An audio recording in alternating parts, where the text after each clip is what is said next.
Week 1 watch party. Duffel Week 1 has basically completed. There's a few games left over, but 12 games will be watched today. And maybe if I feel good, maybe it'll be more. Probably not, but that's what we're doing today. First game up we have is the 29th game played this week. And that first game we'll be watching is this one, which I don't know exactly the players of this one,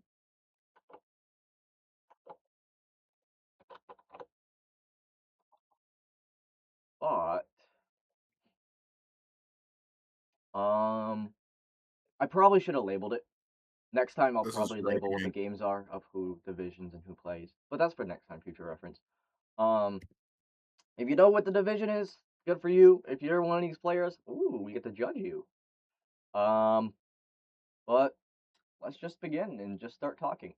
We have a matchup first of a Nihilego Slurpuff lead.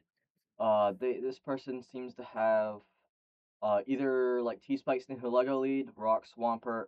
They have defensive Eviolite Vigoroth, potentially for some of the bigger threats here. A Nihilite D-Knight is always a good combo. Azelf, because it didn't lead, tells me it's offensive Azelf.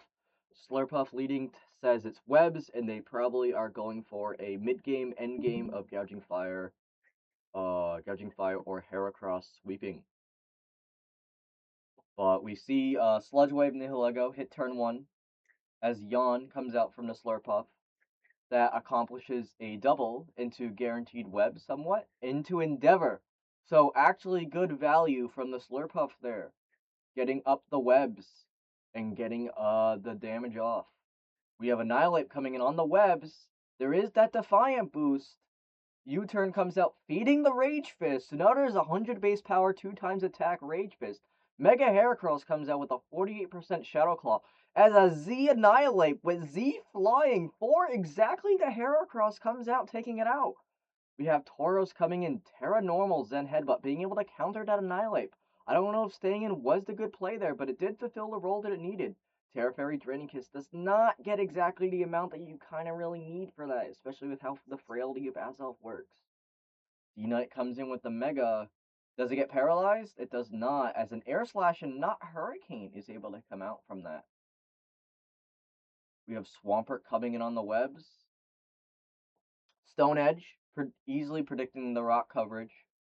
Incineroar, nice Toxic by the Swampert. Now you have nice pivoting options with the flip turn. Because, yeah, now you have, yep. Oh, Rocks get up guaranteed there. Gouging Fire comes in, takes the Rocks damage, so it's not Boots, revealing the Booster Energy. Booster Attack. But is that going to be enough to really deal with the Dragonite? There isn't really left in the field that can switch into a Dragonite. But now at -2, Lando can come in and be able to try to maybe get a Stone Edge or a prediction from the Swampert coming in. Are we going to see a prediction? Reading it? Yes, we do. Grass Knot, a nice 69% Grass Knot, and it reveals the helmet. D-Knight is able to come in, revealing that it's most likely Scarf here, as Ice Beam is able to take it out. And this tells me that they can't really deal with Mega Dragonite with the rest of this, because if Draco did miss, I still think that was game over, but there was a lot of chances that that could have ended up going wrong. Iron Onion did a great job preserving, making sure Mega Dragonite was able to claim the kills and claim the things. Annihilate was able to deal with the Mega Heracross threat. They played the early game slightly off with the Slurpuff, but Slurpuff is always a tricky thing to play around, especially if it's lead. You kind of have to figure out what it's going for or what it wants to really set up for. But all in all, it was a really kind of just well played game from Iron Onion here. Really well put together. If anyone has any thoughts on the game before I move on. I thought this one was pretty close. There's some interesting stuff in this one. I remember Yeah, watching this one. nothing stood out exactly as a play for you. Play of the game. I thought I thought Z Heracross the Z for the Heracross was interesting. Yeah. August also has a good point. Just take the sleep on Hilego to try to kill it to prevent the webs. because that got the webs up guaranteed. Yep. No Lego didn't really do anything the rest of the game anyways. It didn't come Yep. out any other point. So that sleep exchange was a really good point from you. But Unburden is also a good point as well, because being able to get that sash meant webs were always going to get off. And you trade that sleep for just webs, which allows momentum to come in. So, fair points from other. It's just, yeah, just no Endeavor. So Azelf does stay at 100% to potentially cause something for Terra Fairy later down the line. Maybe he didn't need to rip the Flyinium Z. But Terra Fairy did do a lot of numbers here, unless the Gouging Fire was just like super adamant heat crash and could just burst through. But good points by all. And we'll see how game 2 goes. Game 2, we have this is I know for sure a Garchomp game. We have also another Annihilate. This appears to be Devin versus Lap, who should be well known if you know about Lap. I know Lap is a well-known player. And we have an Archaludon, Serena, Darkrai, Quagsire, Terrapicos, Cloyster versus I think this is Mega Victory Bell, Corsola, It is. Galar, Skarm, Annihilate, Gudra, Iron Treads. So, from the looks of it, they don't really have a good way to deal with Mega Victory Bell. Because Mega Victory Bell can sort of take him on 1-for-1, especially if he plays it right. Yeah, they do look like normal teams, August. That is very correct. It's very weird how it pans out. I don't think Archaludon here is going to go for a Rain Core for setting up for offensive. This might be utility Archaludon, which is very rare. We do see Terra Dark Cloyster. Terra Dark Cloyster seems to be for... I don't know if they had a Prankstermon on Lap's draft. But Terra Dark, I guess, is just for the Gorsala. I don't think there's any offensive reason for Cloyster to be Terra Dark. The Terra on Lap's side, it doesn't appear to be any immediate Terras that I can see on the field. But Lap seems to have, like, the matchup advantage, I'll say. There is a Terrapicos and Darkrai, which is always scary, and an unaware Quagsire to be able to to burst through things. But I don't know how things will pan out, because Gorsala is not really easy to deal with unless Darkrai can get things going. But we'll have to see. I'm going to turn the speed down so I can actually commentate through it. We got our Archaludon lead into Gorsala. We get rocks up from the Archaludon. The Gorsala sets a Miss Whirlpool, trying to go for a trapping Gorsala game. So you send in the Serena on the Whirlpool, because Serena most likely has a pivot move. As rocks come up on their own. Free knock going off, taking out the vest from the treads. A reflect, so we see Screams Serena. So it's most likely U-turn Screams knock based on that alone. Lap forgot to set Terra, that's why there's no immediate Terra off rip. We feed the Rage Fist on Annihilate. Never mind, this is actually going too slow for me. We feed the Rage Fist on Annihilate. Victory Bell comes in on the Quagsire. Toxic goes off, but that's a good read. Archaludon comes in on the Victory Bell. Mega confirmed. Knock. Getting rid of that Chople Berry for the Annihilate. Rocks comes up again for the Archaludon. Darkrai comes in on the Gorsala. As the Whirlpool does come off, but it does threaten the Gorsala out because you don't want to take a dark move.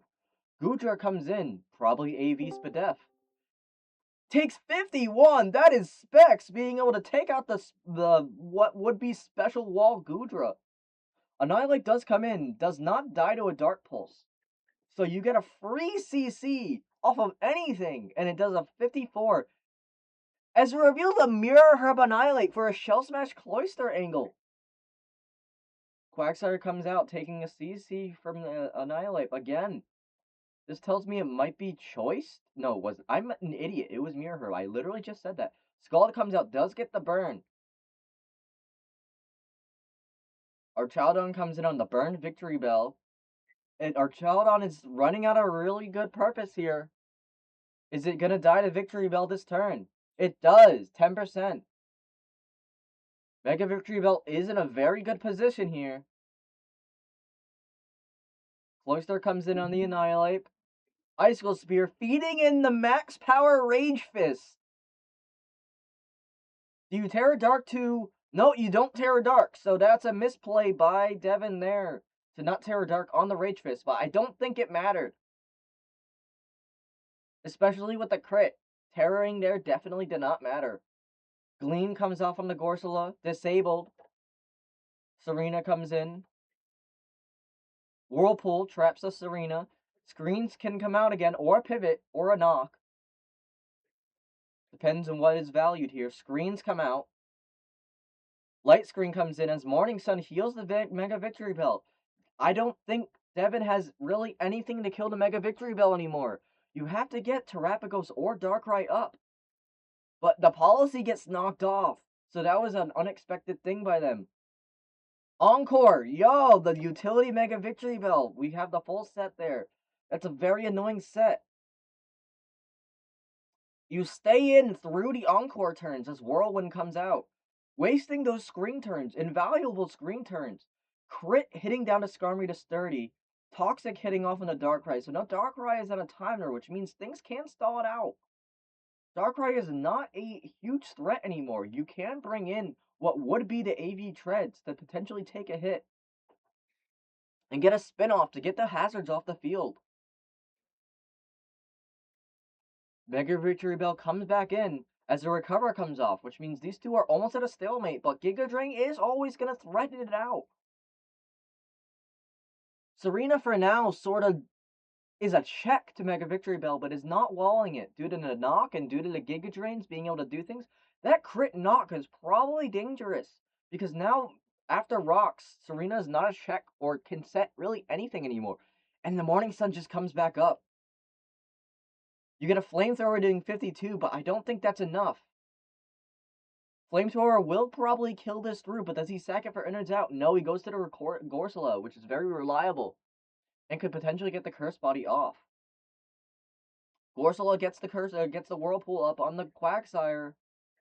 Quagsire gets a free Toxic, but you get to go to Victory Bell to ignore the Toxic. They don't predict that. Morning Sun again, very reliable recovery at that moment in time. There isn't really a lot that can really beat that. Giga Drain is able to fully take it out, bringing it back to 100%. There's running out of options. You can't really set screens anymore as you're dead almost on entry. You get a spin to get the rocks off. I guess he wants to get a screen up with Serena, so he sacks the Terapagos to get there. You send the Darkrai in. Ice Beam kills, but Innards Out is able to kill through. And the Serena cannot kill anything else in the game, which means Treads is able to come out and claim the victory there. That was a back and forth. Morning Sun over Strength Sap sort of makes sense. Morning Sun, I felt, was probably more reliable in that game there, in my opinion. But it really depends on how you really view on how the utility went there. I thought one of the things that really worked for Lep is I think this is how it was used, is using Whirlpool Mm-hmm. not as a means to trap something and take it out, but as a means to safely switch into something. Yes, that's a I very good point. I thought that was really determined the match, and it really helped Victor Bell really kind of dominate the match. Yeah, Mega Victory Bell was sort of the MVP of the match because there was never really a way to break it. And you're right there. If the Cloyster did smash on this Ape switch, there literally was a very good chance. But instead, you fed the Rage Fist instead the Rage Fist was fed to max power, which allowed that outcome to end up happening, which is very unfortunate. Had Devin played that mid game very differently, it was definitely a different outcome.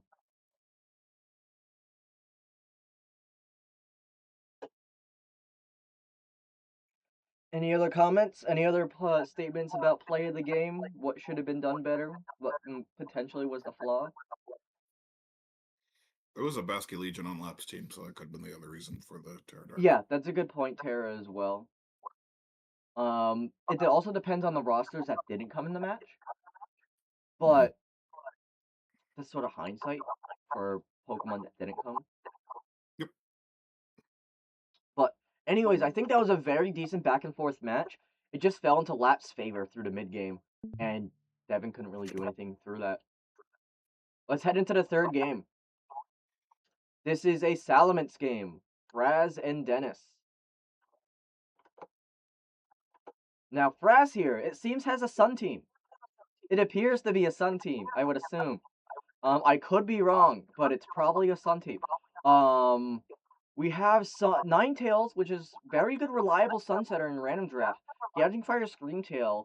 We have a good Sweeper and a good Abuser defensive. We have Excadrill, which probably is Mega here. Ironhead, Earthquake, Rapid Spin utility is very good, but having Excadrill and Shreds has sort of overlapping roles. So I'm curious on how the sets are going to differ out there. We have Azelf, which potentially could be a lead. We have Mamoswine, which could also potentially be a lead, or a Wincon. We have Terrafire Azelf here, and we also have Terra Psychic Roserade. Terra Psychic Roserade probably for the Venusaur, and we have Terrafire Azelf probably for the Treads and the Excadrill, just in general.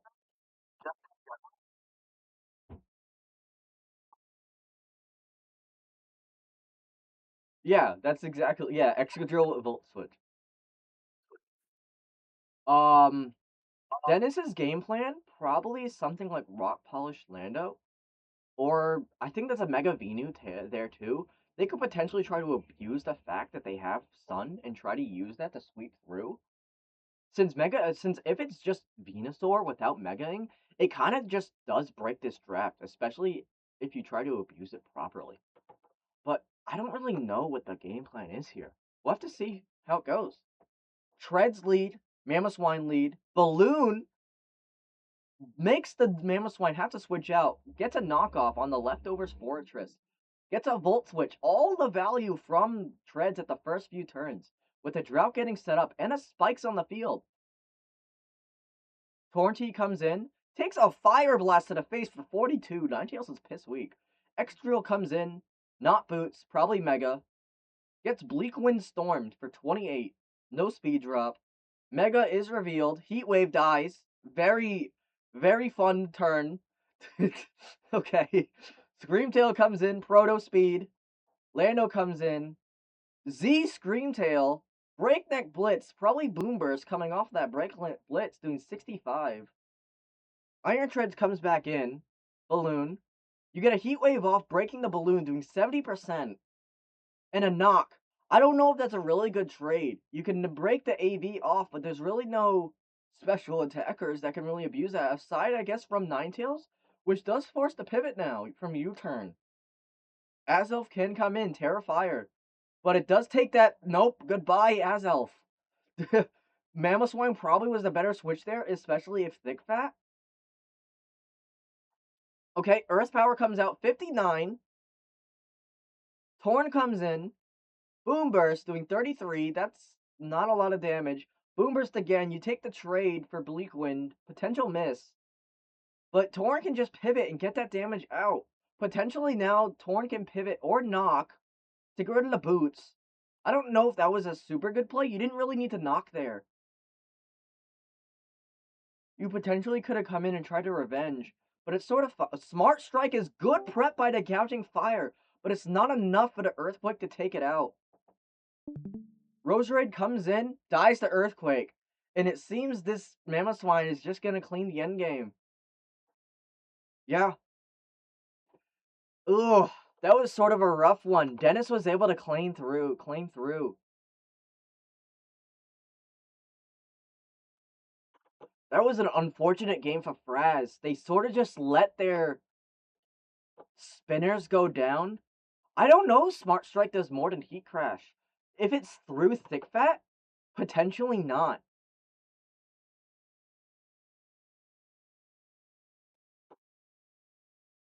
But one of the things I remember in this game is Dennis was really able to take advantage of Fraz's son with Heat Wave, and they have a Venusaur, Mm-hmm. which that didn't matter as much, but I thought the Heat Wave was really able to take advantage of Fraz's team. Yeah, the Heat Wave on Torn T, plus the potential of Terrifier Azov to try to abuse the Sun even further on the opponent's side, they really did just take abuse of the weakness that the team had. They had Sun, but their team was super weak into Sun. And that was very much abusable on Dennis's side. Especially with the Mammo endgame where they had no ground resist. Especially if that was like Scarf Mammo, just having no ground resist made the end game just very clear. It was sort of just almost like a, I wouldn't say dominant performance by Dennis, but a clear strategy and a clear clear paving the way that just worked through.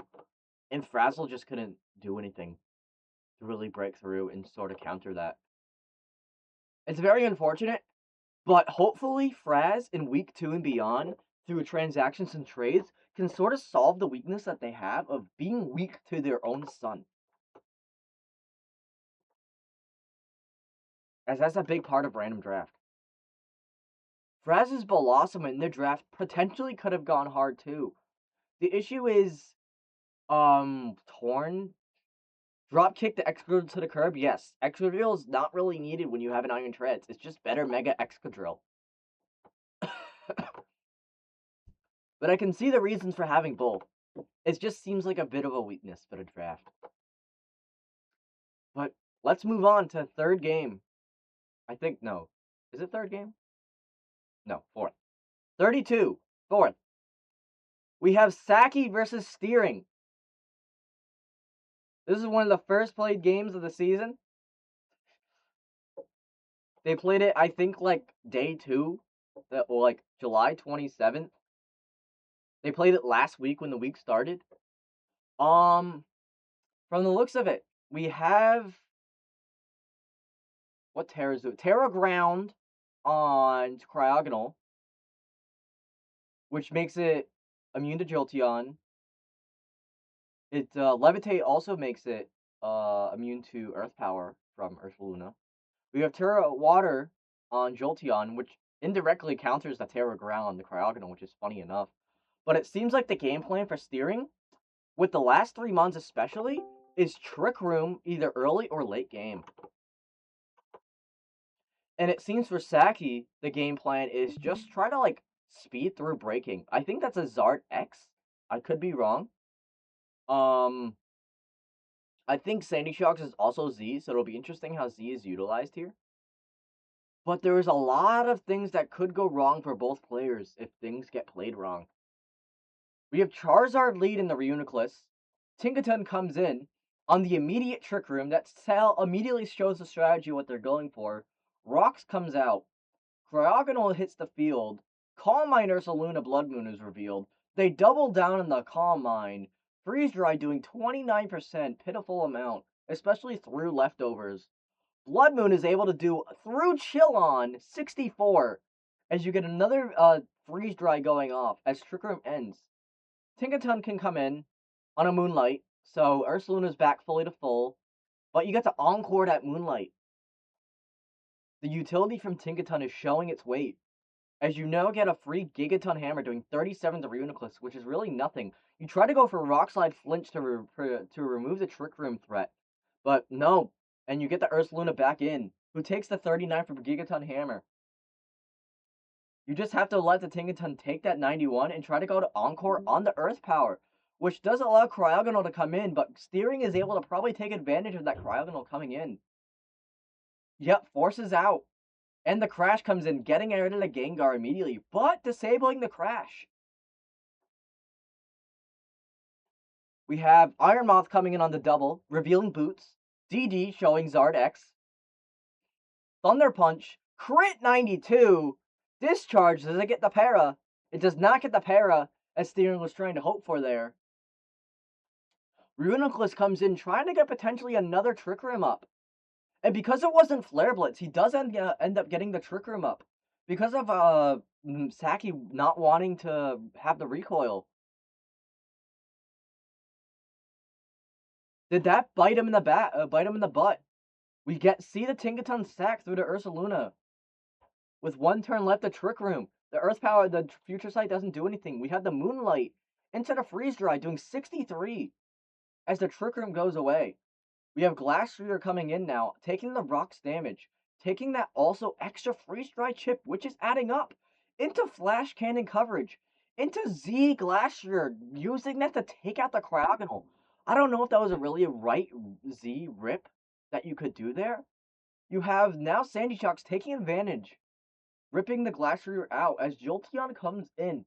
Terra Watering, Electric Terrain, into Z Tectonic Rage, taking out the Electric Terrain, allowing the Iron Valiant to try to get on the field. Moonblast, 68% into the Sandy Shocks, but the Electric Terrain allowing the T-Bolt to kill through and stab. Sandy Shocks is then able to clean through with Thunderbolt, and then with the low HP Ursaluna body press. That was a super clean endgame by Saki. And good point launch. If the Zard X ran Flare Blitz, the game was probably over faster.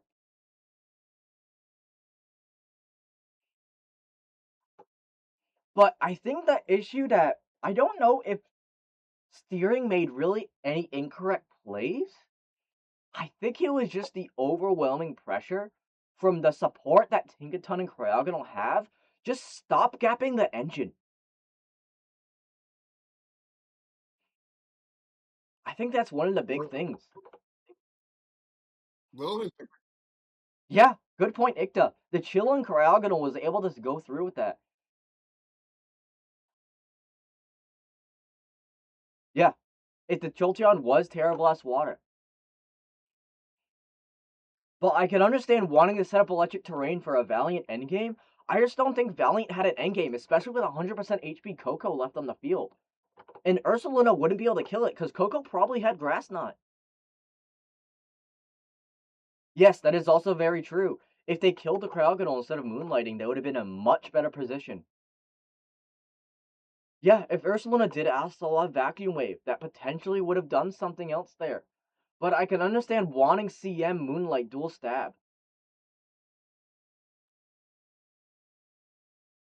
But Vacuum Wave somewhere was probably needed.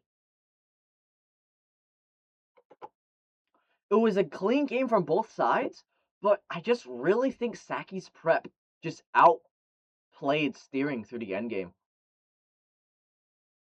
That Z Sandy Shocks being able to take out the Jolteon without an issue just made it just much easier. If Val did have CM and Vacuum Wave, it was much better, but it didn't matter in that point because I don't think Vacuum Wave killed Sandy Shocks at that point. It really depended on what the set was if it was Vacuum Wave. But it was an unforked game. Let's move on then to game 12. We have Mary versus Wes. We have Terra Ground Swampert into a team with two ground immunities. And then we have Terra Ground Archeops into a team with one ground immunity. These teams are interesting. This seems like a Mega Gren. Mega Gren, Zera, Chi-Yu, Swampert, Hudra is a super good core in my opinion. Especially if you have Salamence on sort of like defensive role this game. You can get Chi-Yu, Zera, Mega Gren in order to do things. On the other side, they do have like two Unburden abusers. Two fighting type of Unburden abusers to beat Mega Gren and Hudra and Chi-Yu down to the ground. You have a Dio Speed that can beat the speed tiers and potentially have utility. And then you have a random Mr. Mime Galar. I'm curious if Mr. Mime Galar here's for the Freeze Dry, for the Swampert, and for the Greninja, and for the Salamence just in general. That Freeze Dry utility is probably just going to be very good here.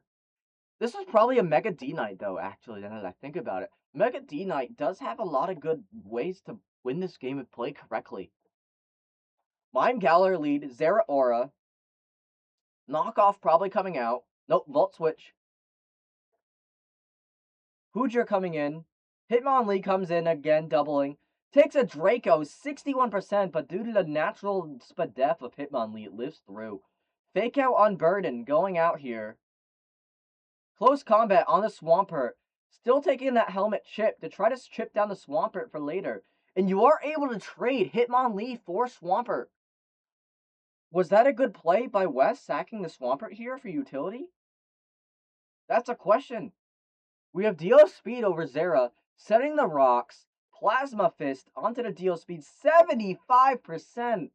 Psycho Boost doing 86%, as we're just trading back and forth in this game. But that Dio Speed and Hitmonlee, we're losing the speed advantage here. We take rocks here, only 20%. And the Stone Edge miss into Tailwind, into speed control, taking out the Archeops. You have the Mine Galar, who comes in on the Chiyu switches in, potentially on the Freeze Dry. Ice Beam coming out neutral play. Dark Pulse taking out the Mime Galar. We have Sneasler coming in. Does it get flinched by the Dark Pulse? No, it does not. But was that SD the right play? One flinch and it's all over. They power Herb Dig to kill the Chiyu, which allow into the fake out Zera Aura. What the hell is happening? Can Dragonite make a comeback here in this endgame? 1 DD hits the DD. E-speeds out to Zera Aura. Good Hoodra comes in. I don't think there's a way to kill the Hoodra here. 81% into Draco. My god. That was a hell of a game. Both sides had text for every single play that could have been done.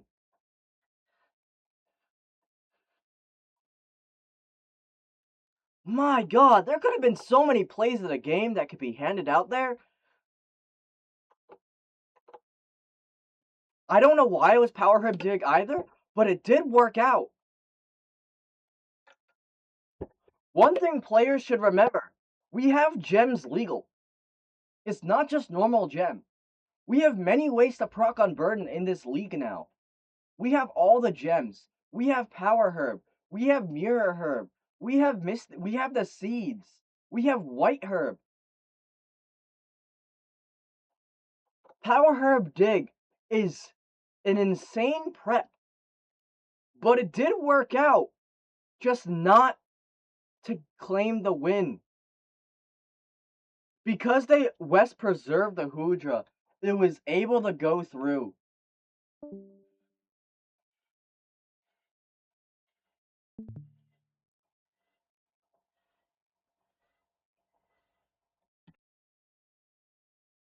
Oh my god.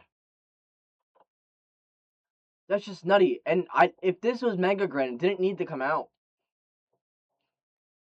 I think the big thing was the Stone Edge miss.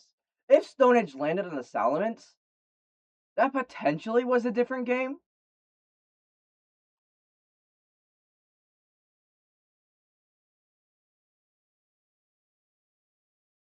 I don't know if people agree for that, but that Stone Edge miss was super huge. All you really did, though, if Stone Edge missed, is you go into Zera Aura and you reveal the fake out to bring down the Defeatist. So I think no matter what, Mary actually did not have that game. There were a lot of good techs and decent prep, but it couldn't just break through the prep and power that West's draft has. That was a very good game, though. It was hype all the way through.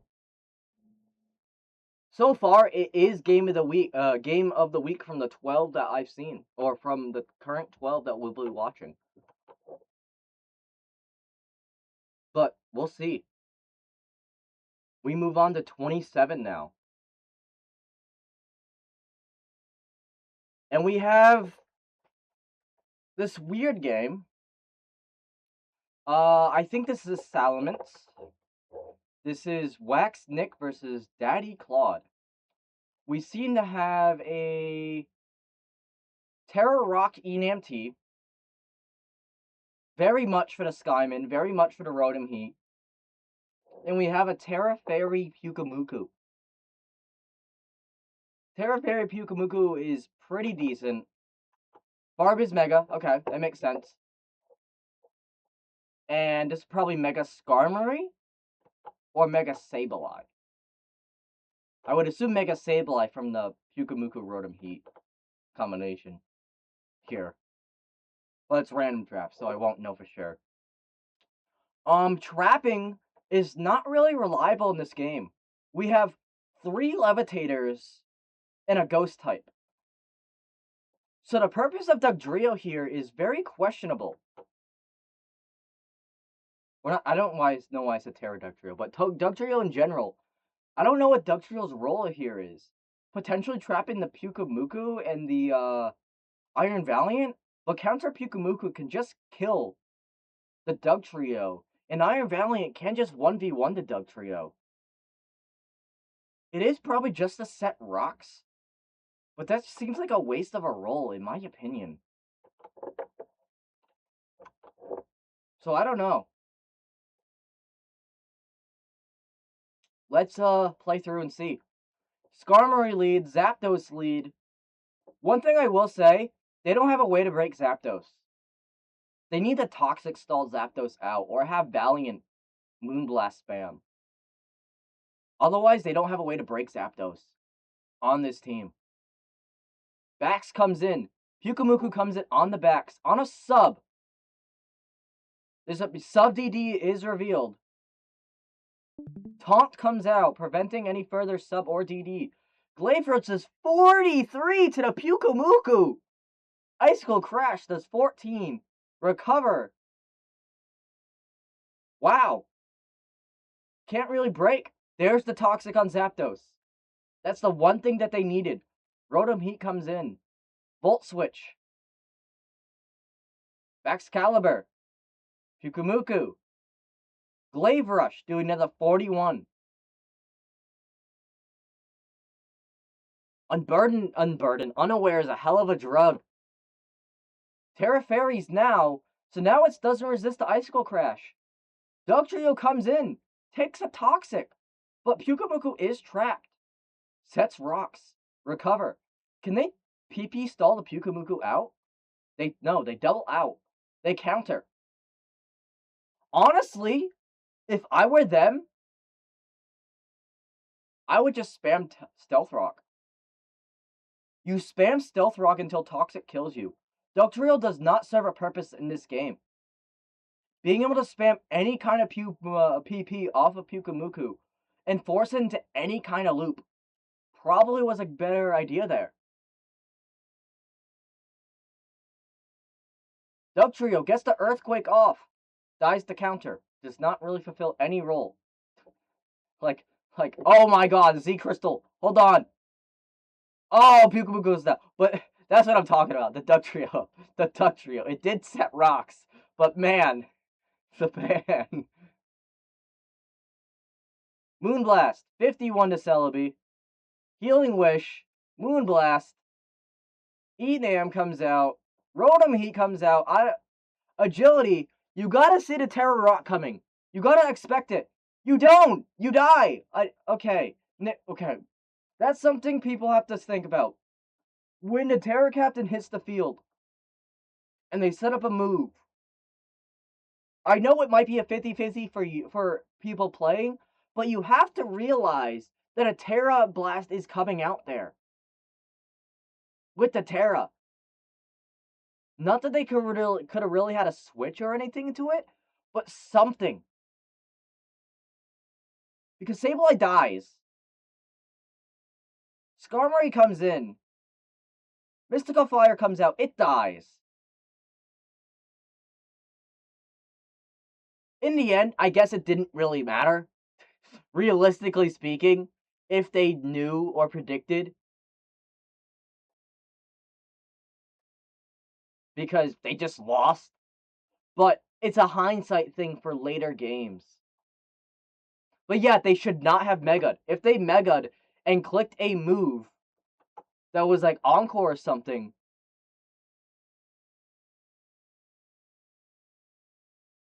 like, it's a hell of a game. Prankster Encore, yes. That's definitely something that would have helped and solved things a bit easier.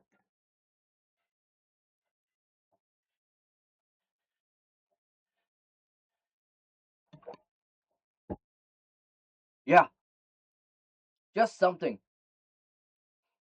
It appears Brooks built for Wax Nick and forgot to put Prankster as an ability on the Sableye for default. So it was most likely just its default inner Kenai before Mega. Great. Great job. Great job, like, screwing over the person you built for. Goodra level player, by the way. That's Brooks. That's Brooks. That's our mod.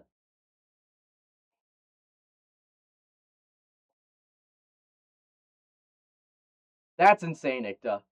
That is insane. For those who are not being able to see the he ran Curious Medicine Glowking last week in another league. That is cause for disappointment. No, most likely not double Slonge. Nope. Maybe I could try doing this now. It's a bit late, but hold on. I could try doing this. For the viewers. For the viewers' sake.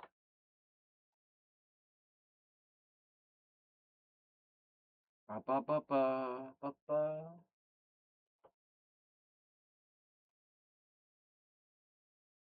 Do that. And go like this. Okay. Should show chat now. Okay. But only when I tap it. But yeah. Good idea, Chrono. I know someone else, Game Wiz, what he does in his prep is when he preps, he puts all the Pokemon with his and his teammates in a box. And then he makes sets for his team and his opponent's team and tries to prep and do stuff with that so he can analyze everything. So that's a very good strategy to do for prep. Something that might be a good idea for other people. But prepping is all different. And for this game in general, the misplay was Brooks screwing over. Brooks screwing over Wax. That's what happened. That's all that boils down to. Let's move on to the next game. 21. All right, we got Waka versus Highland Hippowdons.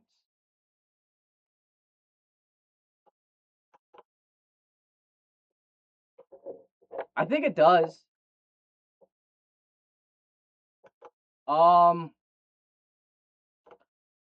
that is a very green team. This is almost mono green or mono yellow. If you have a blue light filter, it's basically the same color on everything. It's like yellow green and the other side is blue red. It's like double mono color. It's very weird. Wait, no, hold on, hold on. This is sort of like a gradient. It goes down. It's like a gradient. It's weird. It's pretty cool.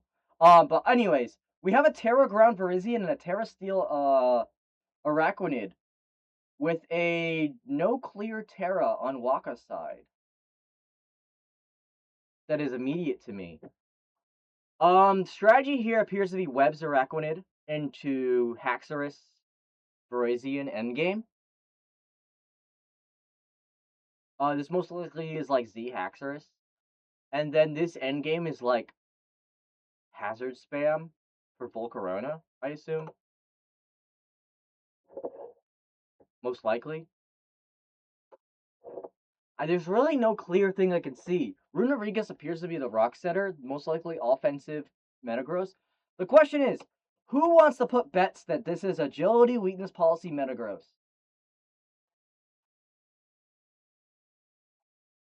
Does this look like an agility on agility weakness policy Metagross? I'm not too certain, but it could be. That is like one of the main sets that is always the default for everyone. It's good, yes, but it's too common. We'll see how it goes. Araquanid, Runerigus, Liquidation, 83. Goodbye, Water Bubble. Rocks. Greninja comes in. Webs. Dart Pulse, 26. Into Leech Life. I don't know what you're expecting that turn. Realistically, I don't know what... I don't know... I don't know what... I don't know... Like... I don't know what you're expecting, Waka. I'm sorry.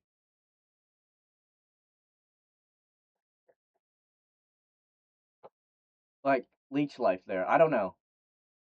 You turn out... Dead... that,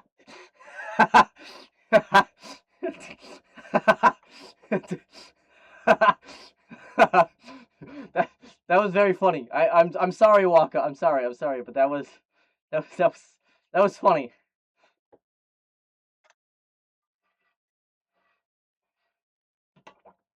Oh my god, that was funny. That was funny. Metagross comes in. Clear body, no webs. Thunder Punch, 66. Wandering Spirit, Scald. No burn. Thunder Punch. Araquanid got all the value in the world. It killed Greninja and got 50% off on a Metagross. Great value. Bullet Punch, 64. Shadow Ball. Oh, not policy. Oh, you want to avoid the Bullet Punch. Take another 30%. Volcarona comes in. No boots. Vacuum Wave. That's a Vacuum Wave I saw. Terra Ground. Terra Blast. 30. Sure.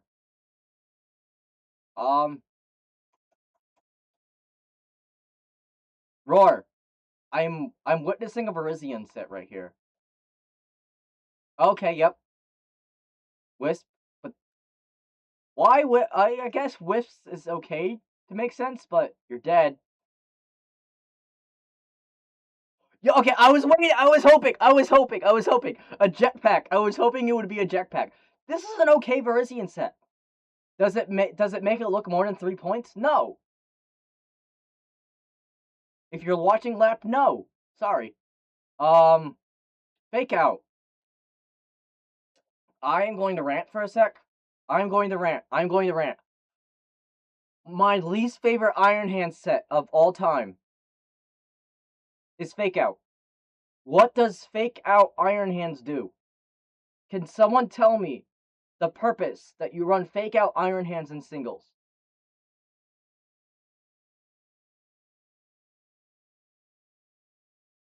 Spookin and Brooks had the same idea. Yup.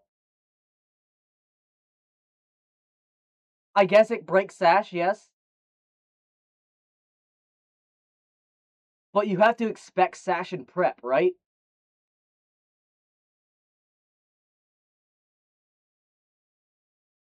He has big...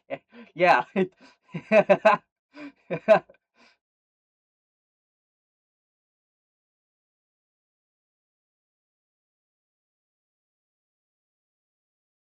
Exactly, August. That's my rant over. You guys have given my rant. You guys have done my rant. Fake Out came out. Earthquake, 61. Volt Switch. Does not even kill. Virizion comes in, takes the 7, takes the 6. Anyone want to say it? No? Okay. No one wants to say it? Okay, cool. We move on. Iron Treads comes in. Terra Blast, 93. Virizion did a good roll. Actually, that Virizion set did actually a lot of good work there.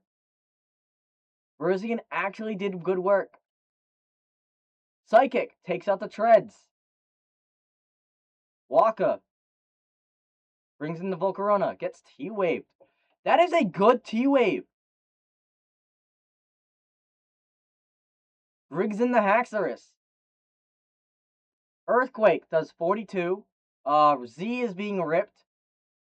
Super... Okay, sure. There is Z Hurricane. Magnezone. Explodes! What? What? Iron Hands. Hey, guys. What button is it gonna click here? What button is the Iron Hands gonna click here?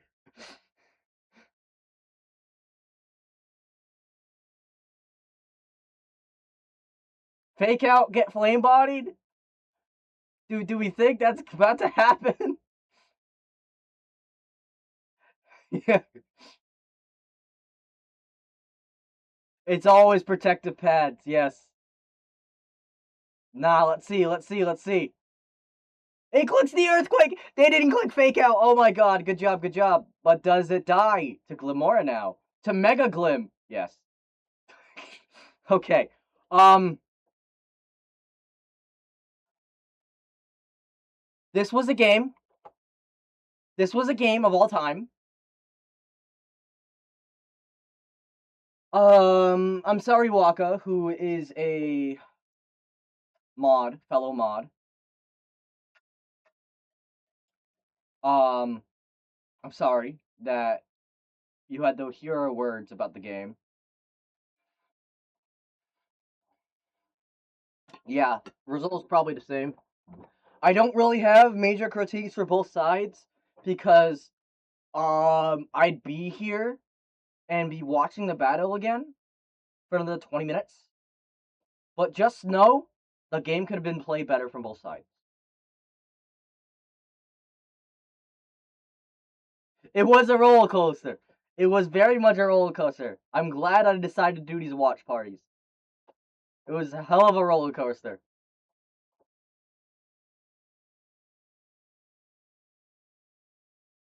It was insane. Oh, any comments just in general about the game besides what has been stated? Any good plays or good prep that the opponent did people want to talk about? I honestly think the Verizian did a good job for the role that it had in the game.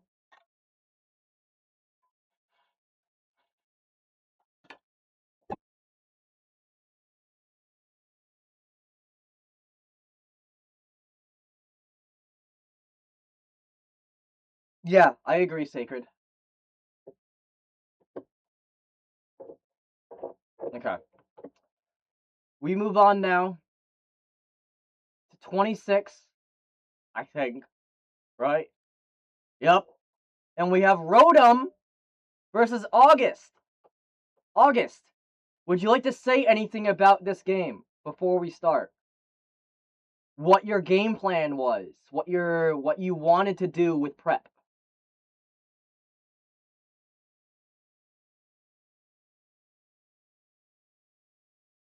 What was your idea with your going into the prep?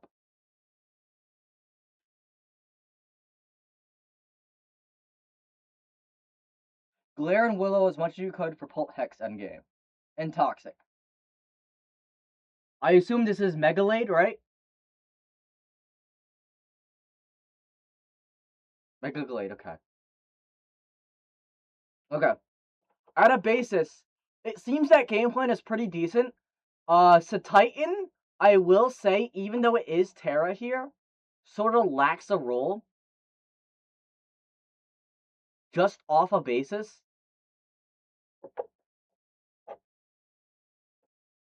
I don't know if he was just here to be a tank and just click the offensive button. Okay, that's valid. Yeah, it's Z Arch. Rotom, I will say, if you're watching Rotom, you have a very good draft. You have a very good set of mons here. Defensive presence of Moltres, Scizor, and Cofagrigus into offensive Archalid, into offensive Gyarados and Terrapagos. These six really work wonders together for a random draft. I would not disregard Drums to Titan, but it has to just spam Shard because it gets outpaced. You don't really have ways to be faster than things unless you're running like, I guess Salic Drum is a decent set, but with Bullet Punch on Scizor, Flame bot like Will-O-Wisp Moltres, like Will-O-Wisp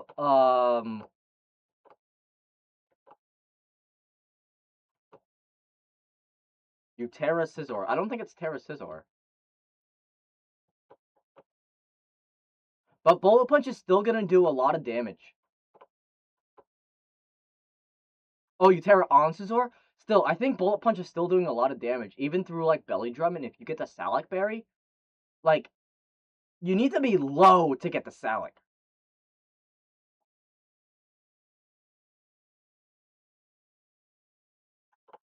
And I think that's enough for Scizor. I think that's enough for like potentially like T-Spike's Cofagrigus as well to cause issues. Like Will-O-Wisp Moltres. Even like Roar Toxic Stall Terrapagos is a huge threat this game. No, it's probably a Mega Scizor.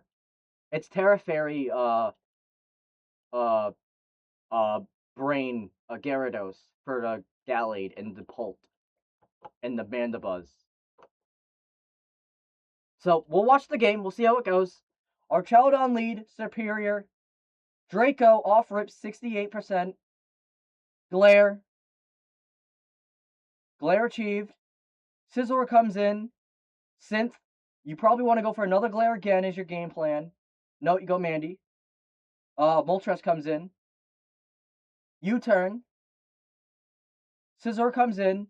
Toxic. Good play by Rotom. Moltres comes in again. Knock off. Flame Body, right? Nope, no Flame Body proc.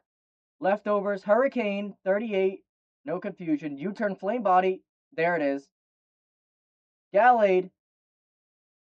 Mega Gallade. Rock Slide. Miss! Into Hurricane Living. Oh my god, that's unfortunate. That I bet that Rock Slide miss was like, yeah, that's a tragedy Rock Slide miss. Tragedy Rock Slide miss right there. Yeah, were you not caring about the burn on Mandibuzz with the pivot?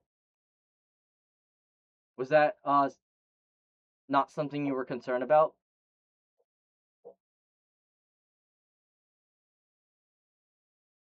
Yeah, that's fair.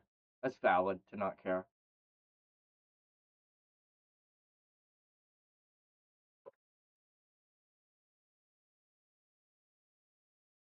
Yeah, because Gallade now has like lost a lot of its purpose. Because now CC is not gonna kill this,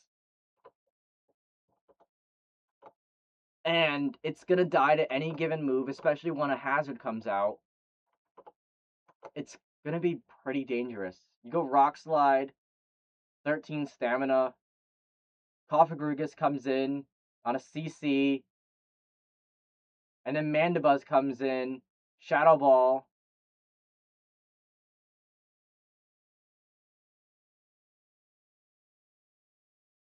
Roost, Iron Defense. Okay. Toxic. Do they care? I don't think they cared about the Toxic with Iron Defensing. I think I know exactly what they are. Chesto knocked off. Yup, that's exactly what I thought. So I guess you have to go for a Body Press comes out here. You probably sack Gallade. Or you go Pult. Yep. Also works. Draco, 55. 53. Do they rest? They don't, but they... Ah! Ah! No! No! Did Hex kill instead of Draco? August?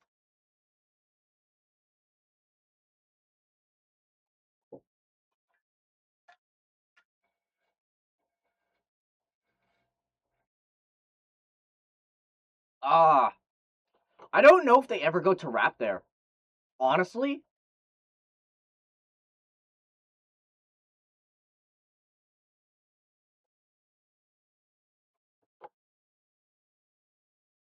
Yeah. Because they don't know what your Pult is.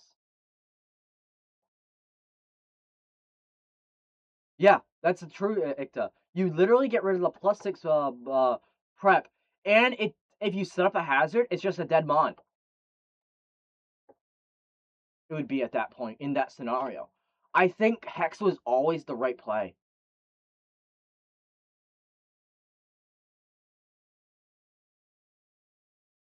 U-turn also.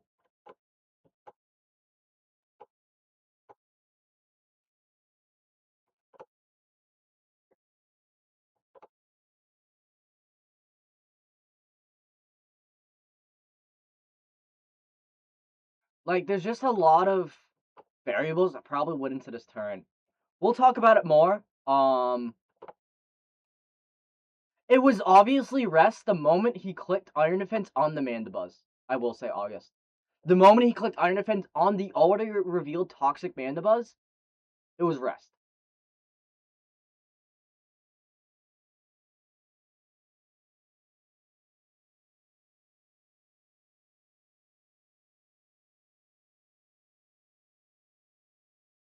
Yeah,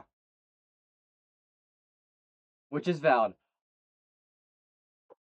Okay, let's play I'm gonna play the rest of the game. Let's see how it goes.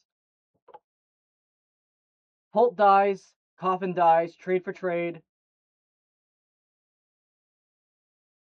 Okay, cool. Bullet on the Mandy. U-turn. Scizor also probably clicks U-turn. SD. And then they click Bullet again. And you probably just have to sack at that point because you're taking too much damage. Yep. Here comes that. Terra Ground. Earthquake. 56. SD. Does Bullet Punch kill from here? With the crit it does! Okay. Okay. Okay. There's the fun question that I asked to start. If Bullet Punch into the salad into a Salic Terra Grounds to Titan matters. Yeah, that's insane. Okay. Okay, Gyarados, Earthquake, Supercell, good play. That was a very good play. Rock Slide, very good play. Bro, what is Rotom throwing? Couldn't he have gone to Rapagos at any of those turns instead?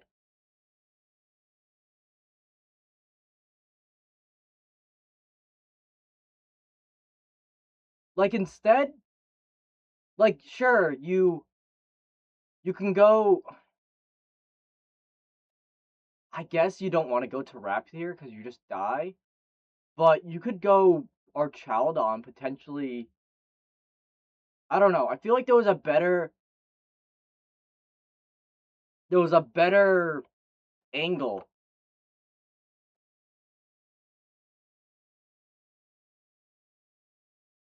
Like this is fine. Going Gyarados and Earthquake is fine. Oh no, it doesn't launch. I was saying more so to sack it.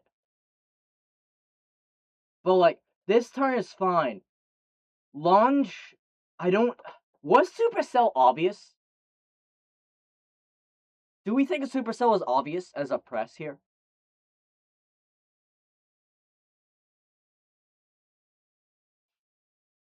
Because I'm not sure.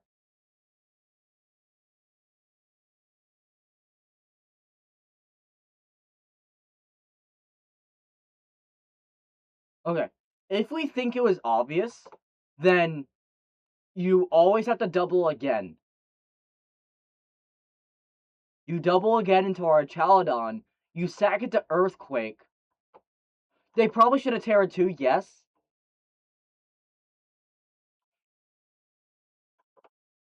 Potentially. August, what did they say in post-game chat about it? If he said anything.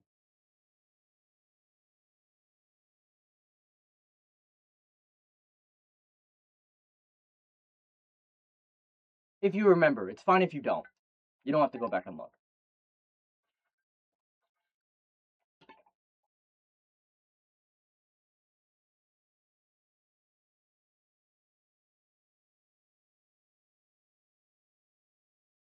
Yeah, okay. Alright, let me watch the rest of the game and see how. They Supercell, goodbye. Rock Slide, goodbye. Earthquake, goodbye. Earthquake Break Terra Shell. Do they have Earth Power? They spin an Ice Beam instead of Earth Power. Which then allowed, okay, yeah. That's unfortunate. If they had Earth Power, then potentially could have been different. But Rotom did throw the end game. Through all the hacks that Rotom had, he still lost the end game. No Earth Power or Flamethrower.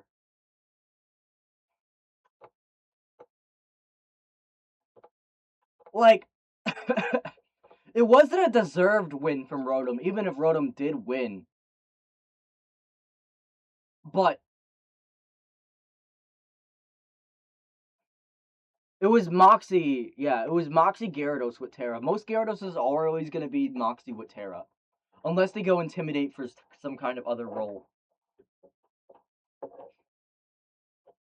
But yeah, this was a very game.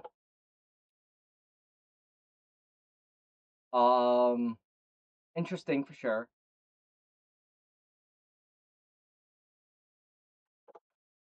Yeah. Any final words about the game, August? Or anyone else?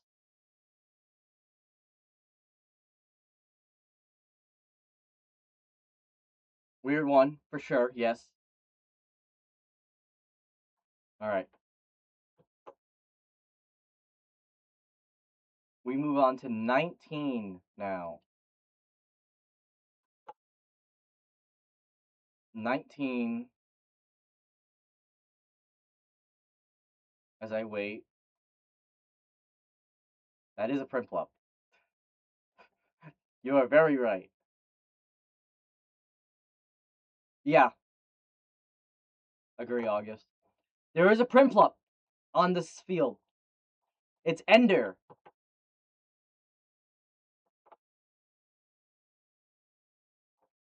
It seems we're going for Webs.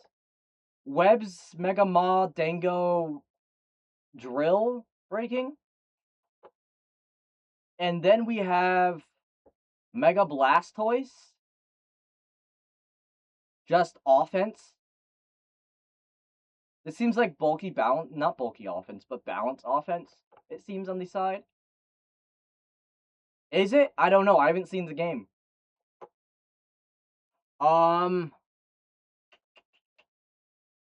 Prinplup is Terra Grass. So they're going for like maybe a Spadef Wall for Blastoise.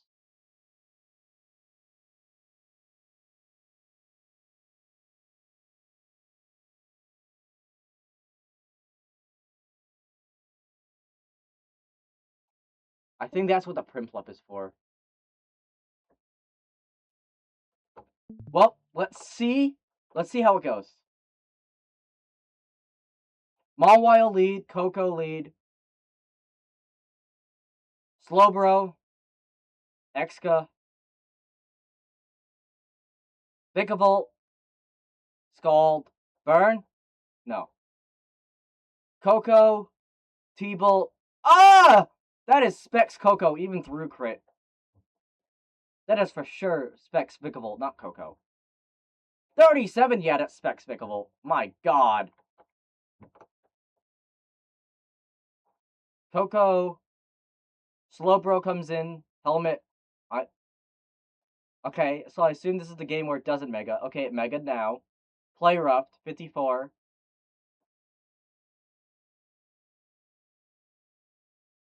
Okay, bye. What? Does this not have Sucker? I assume it didn't have Sucker. Okay. Prinplup comes in. Skull, Burn.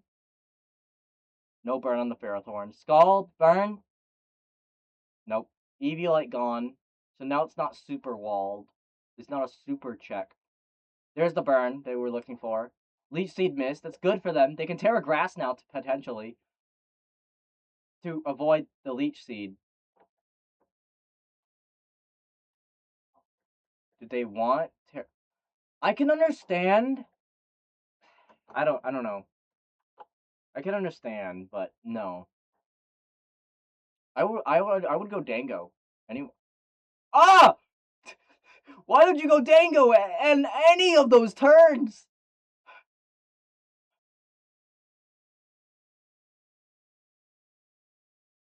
Primplop kill, that's insane.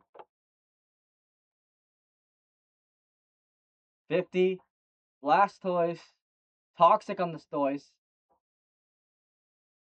Roost. Dragon Tail. Oh, utility toys. T-Bolt. 28. My God. Detail. What are you looking for? What are you looking for? What are you looking for? Oh, you said okay. You're setting the electric terrain up. You're setting the electric terrain for the Vicvolt. Cinderace can come in revenge, but you probably double out to Prin. Pyro, take 37. Die to Pyro again. It's fine. Or expect a miss, which would be nice. Entei. Crunch. Good crunch. Not enough for a 2 KO. I think Crunch is still better. I don't think you need to Terra Normal there still.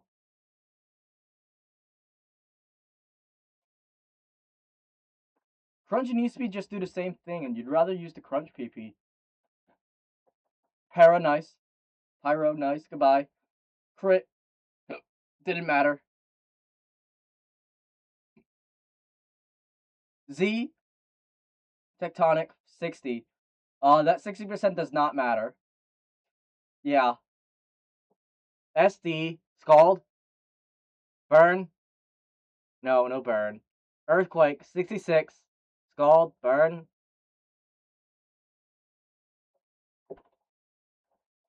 Volt switch.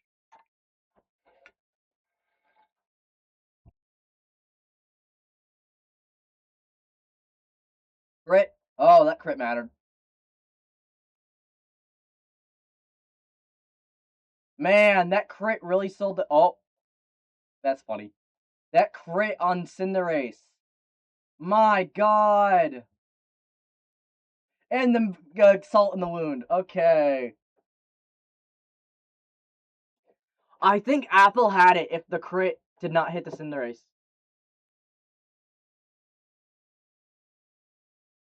You can't spam your emote launch. It didn't win.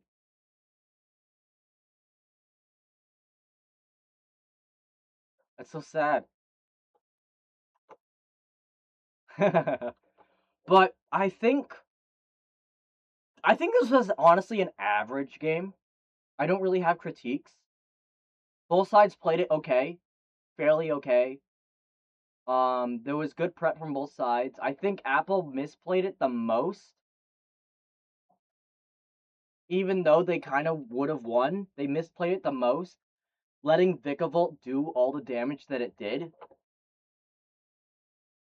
But Ender also just misplayed Entei and that mid-game status mid-game very badly, which caused a lot of the loops to happen. Those are the only critiques I'm going to have for that. If anyone else has anything to say, go for it. But I think those are the only critiques I have.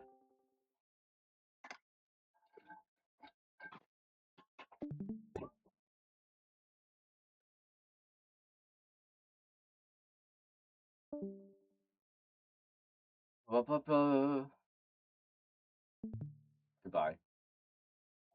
Yeah. It did kill the Prinplup. Yeah, Prinplup did kill the Pharaoh. It's funny.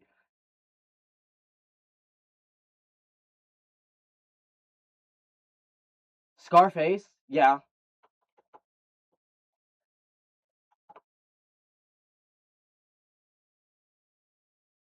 You guys give your comments, and I'll let this game be in the background because I need to refill my water. Go ahead and tell your thoughts about this game if you haven't watched it, mainly about what your thoughts on this game is, and I'll be back when I refill my water.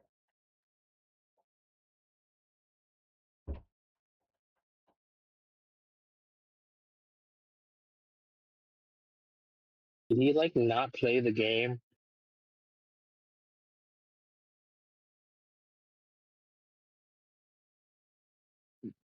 Genius.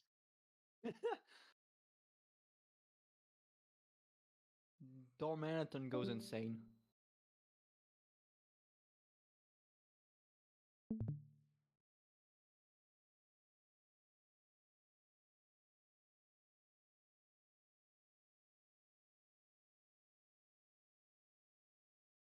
Muck also kinda goes insane.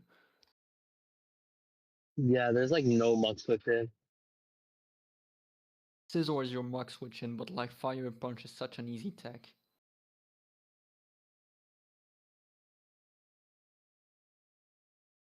Corv just fucking wins if there's no Heat Wave on Tornadus.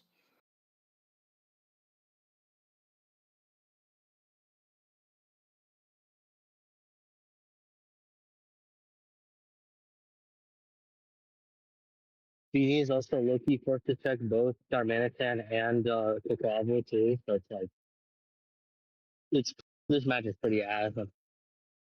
Tornadus has to carry the entire team, honestly. Yeah.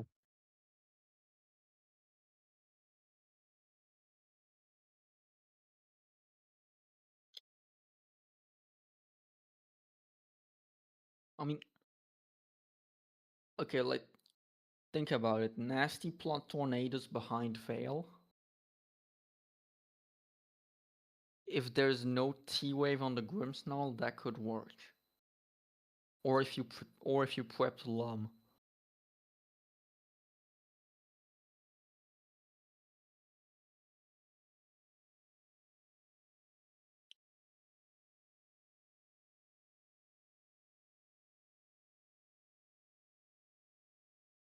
Actually, yes, you do need Lum because you're not affected by your own terrain. I mean, I think you just have to like get chip on the muck, and then if you can get chip on the muck and you're faster, you can. I mean, But also, Scarfed Arm is so obvious here too. doesn't Torn like have a way to hit Muck? Okie dokie. Not if it's AV, definitely was like +2 for sure. Okie dokie. Let's see. We have Terra Iron Leaves Fire, and I think this is Terra Floette Eternal. Seems like Thwackenit's plan here is screens Grim, into just breaking from Quaqua, Leaves, and Darm. Big issue is, I experienced this as my match too. This has to be like AV max Muck to really be a check to Floette. That's the big thing. They both have their own screens. If this is set up Feeny, set up Torn, or set up Scizor, there's a lot of issues for Thwackenit here. But Corv can handle a lot of this.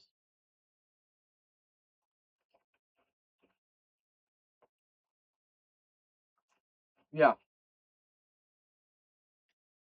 Yeah, Muck is very offensively great. Bro clicks, like, this could be a banded set and still be good. First ever banded Muck Alola is actually really decent here. Fire Punch, knockoff, Gunk Shot. Potentially Ice Punch for the Torn T if you want.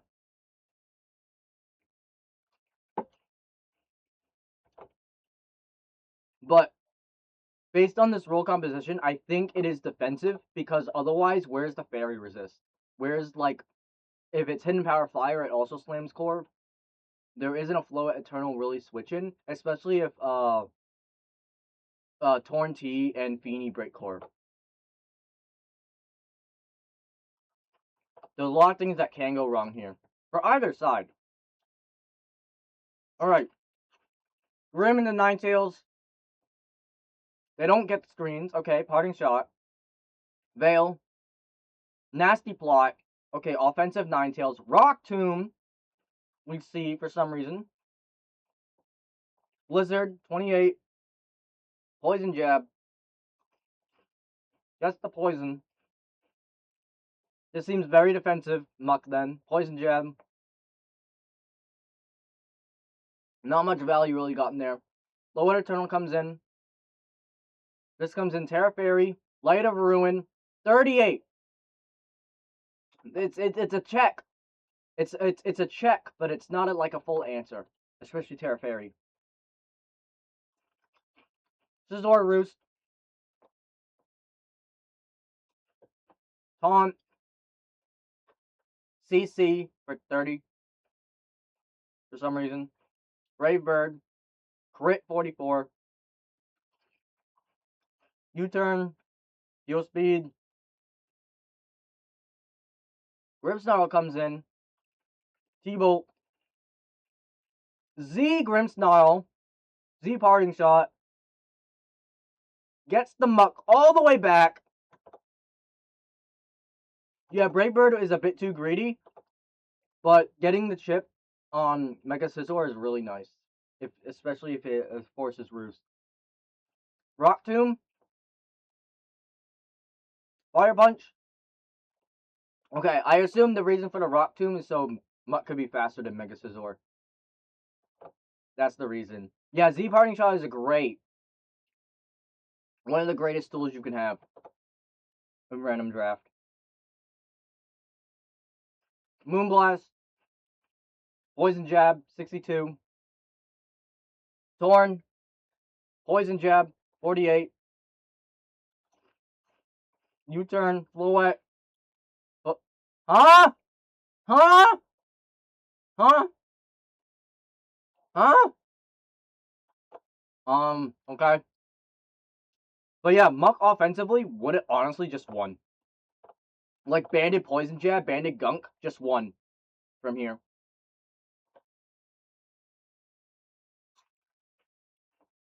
That was insane, but that's a dead Fluet.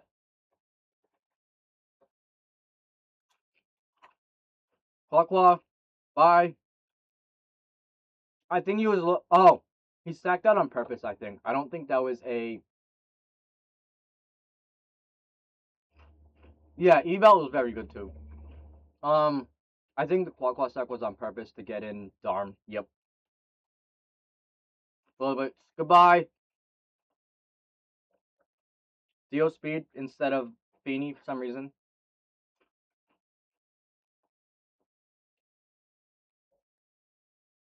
Okay.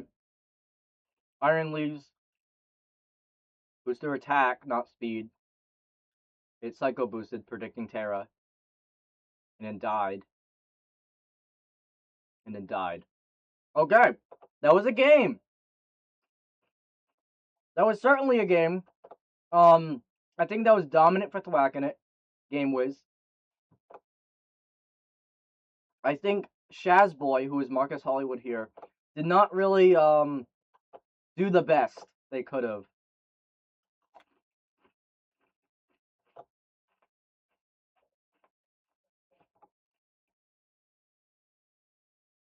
It did. It did look fried.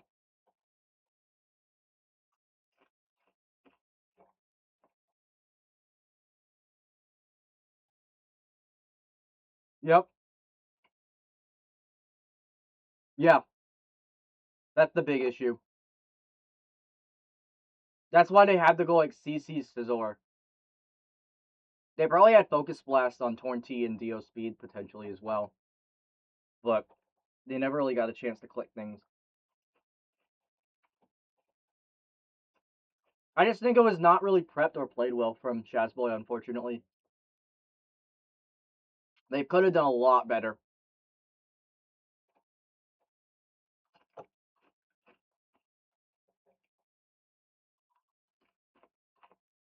True.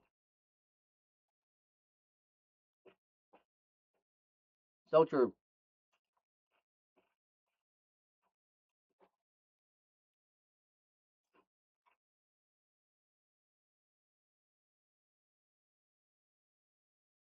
Yeah. Let me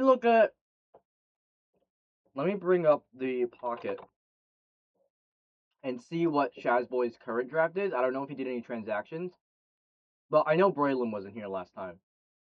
There was a Roserade that didn't come, and a Mousehold that was Terra before that didn't come. But otherwise, didn't really have anything.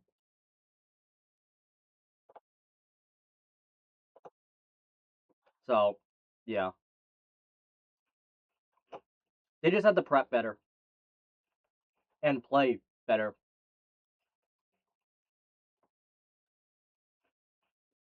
They rolled Floette away? That's insane. Whatever.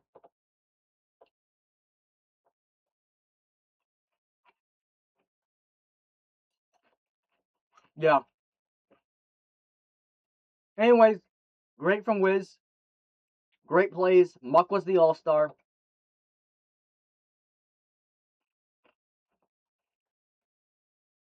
For real. Ray Loomis is the GOAT. Can't wait for Shaz to actually use it next week. Or this week. See what happens. Let's move on. I think that was 17, right? Yes. We move on to 11. Second to last game. Swan versus Flower. It seems our Terra's here. Terra Fire Seismitoad and Terra Poison Shaman. What are our thoughts on this matchup?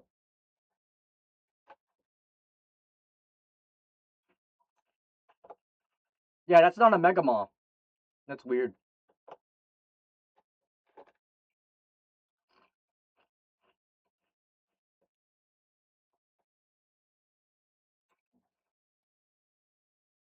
Hmm.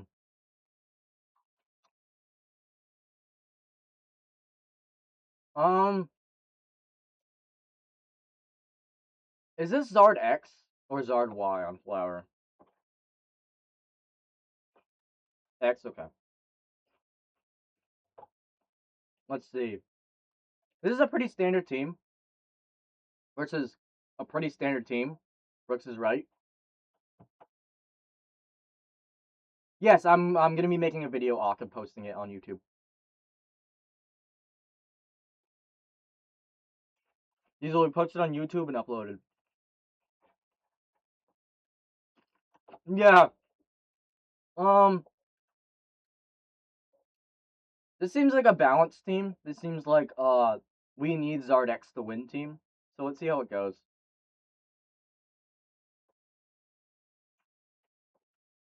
U-turn. Rocks. Defog. Toxic. Good toxic by the Mawile. Hurricane for some reason.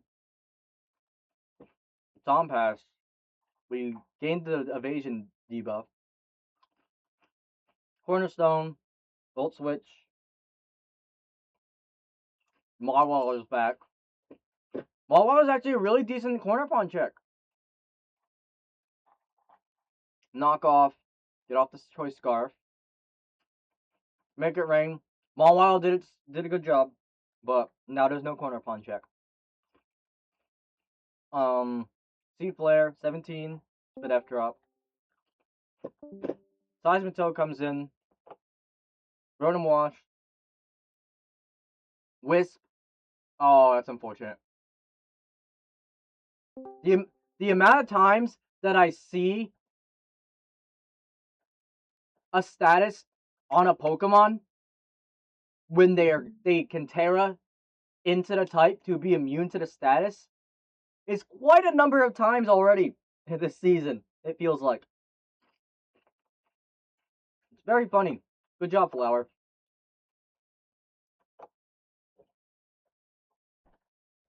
Volt Switch. He predicted the Terra, I guess. Defog. He predicted a double.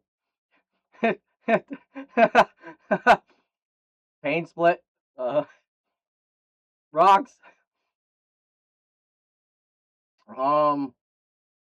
Dango finally comes in.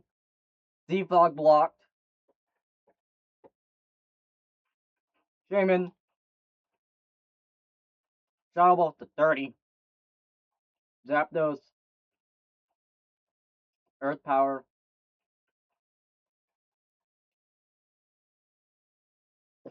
Poison taking 29. Seed Flare 25. Spidef Drop. Plus the Toxic. Volt Switch. Goodbye, crit.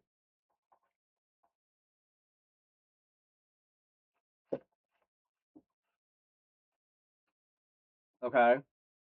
Goodbye.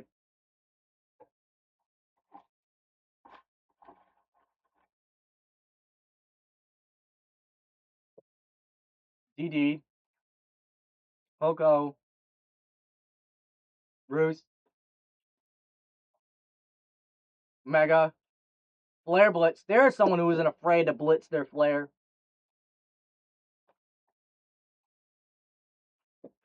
Dragon Claw, goodbye.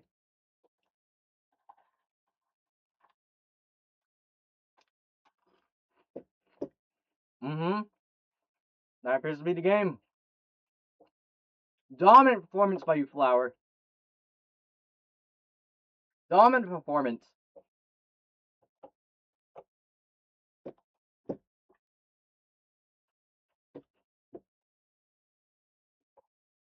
Like, what was your mindset with your prep, Flower? Explain your mindset. What was the goal?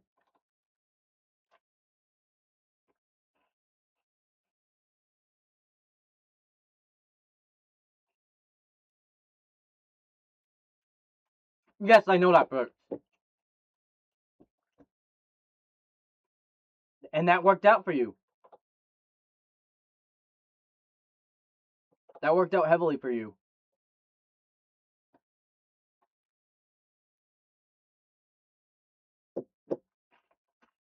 Very good job.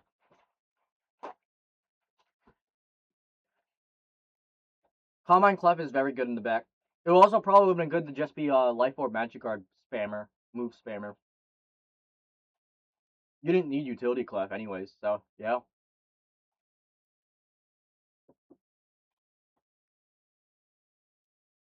Yeah.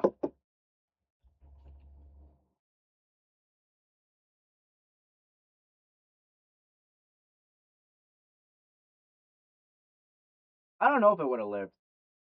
But I trust your judgment on that, Ikta.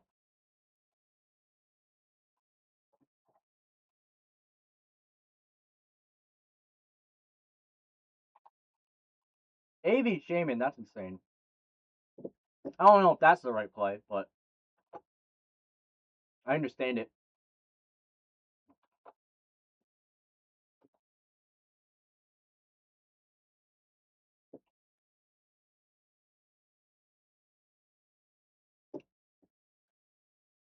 Yeah.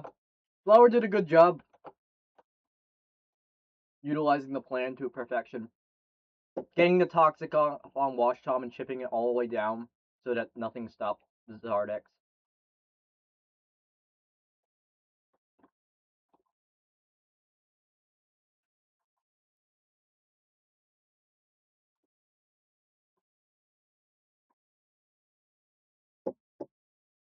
Okay. And now, with final words, we can move on to the last game of our watch party. And that is PK versus Nerdish. This is a Salamence game. And is something that I didn't expect I will get to talk about. But for those who made it this far in the video, I want to make sure people know, and people who are in the stream now, if you have or will have or will ever have Silvally in this draft or any other draft with Terra Preview, be sure, if your Silvally is non-Terra, to set your Silvally Terra type to not something that reveals its type. Because otherwise, the disguise is broken. Yeah, you can use that for mind games. If the opponent is smart, you ignore the Terra Preview entirely on Silvally and don't use that as a mind game. You just say, I'm not reading that as the type.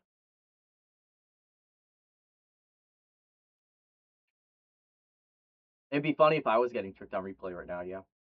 But it doesn't matter if I am or not. This is a good thing to bring up.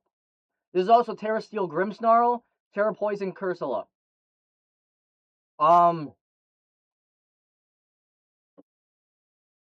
These teams look dog water. I will say it. But it is Salamence Gudra, so...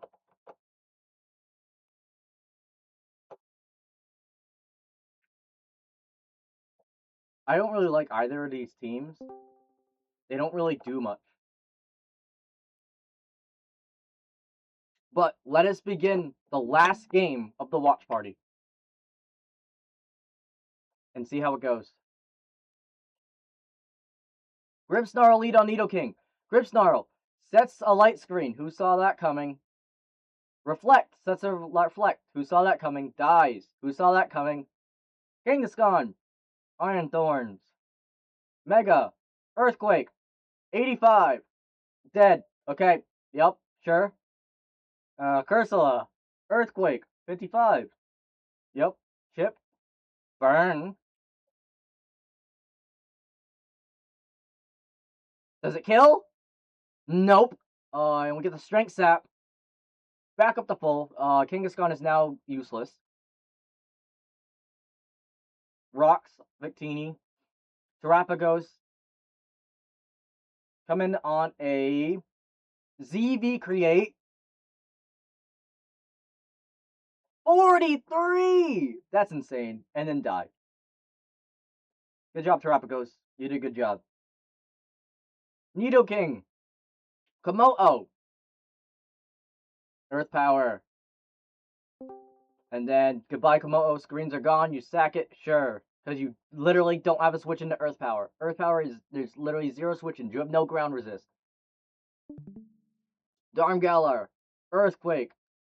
Yep, sure. That's Chip. Goodbye. Okay, this unfortunately being the last game is a bit sad. Nidoking, Iron Defense. Why?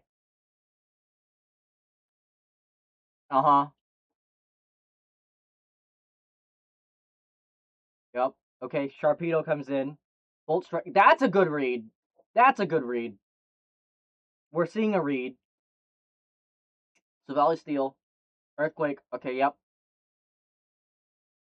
And yep. Okay. Wow. That is quite the game. So I think Nerdish having no ground resist versus Gorilla Tactics Galar, Nidoking.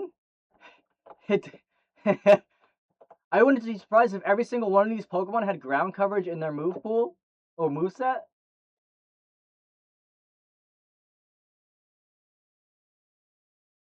I don't understand the reason for Silvally Steel when you have no ground resist and there's a Nidoking. But man, was that not fun? Okay. Ugh. That was certainly a last game. But at this point, we've reached the last game. Some things I want to show off before we end. You guys will get to see it. Monster. MVPs will be something I show off in week 3 officially, because that's when, after week 3, that's when they actually become really relevant. But right now, if we were to look at the MVPs in this, we see Cobra 6-0 with a Blacephalon and Boombox 6-0 with a Terapagos. And we have a 5-0 at Lunar on an Infernape versus me. It got 5 kills versus me. I lost to Infernape 5-0.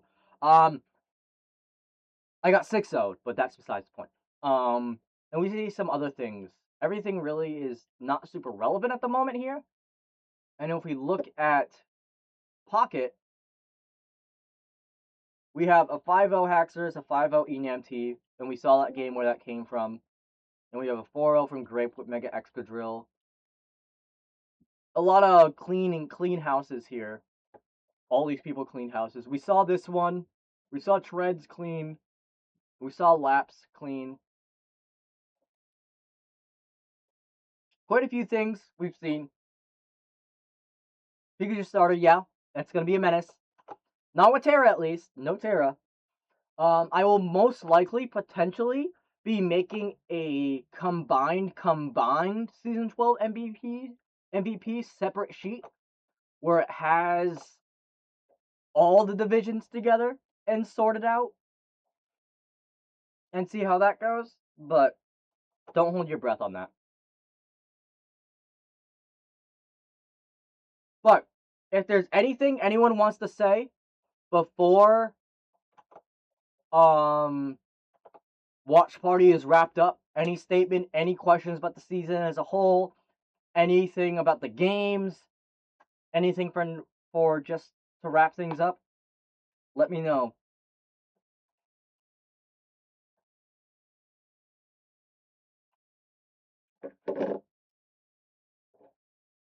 No, I cannot, Brooks. Sorry.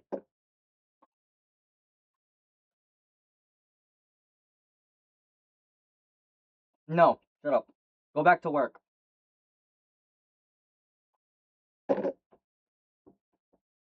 Brooks is supposed to be working, by the way. Has to be more than $5. Give me 5K and I'll do it.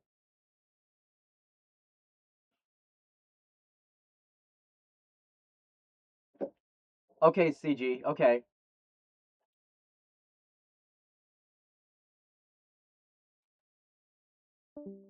That's a statement.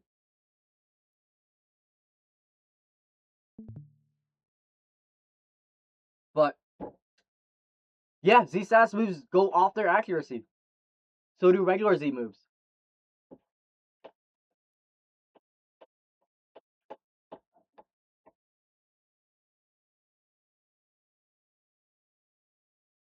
The idea with Z hypnosis on Zergatry, especially, is it doesn't matter if you land or miss, you get the speed boost.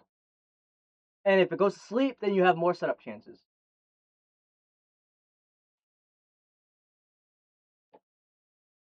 Yep. When a Z move is used, it goes through taunt, it goes through encore, it just goes through everything. Any disruption Z moves can go through with status.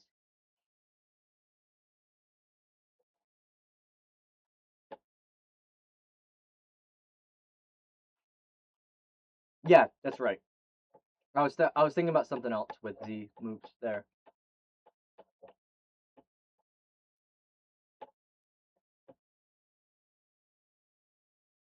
It'll be fun. But we're gonna wrap things up here. For those who watched the video to the whole thing, which I know you didn't, you're a liar if you say you did. You're not watching. You did not watch this basically 2 hour video. You did. You were here. You were here, Ikta. But I'll see you guys next time, next week, 2 p.m. Week 2 watch parties, 12 other games. I'll catch you guys next time. I'll see you guys.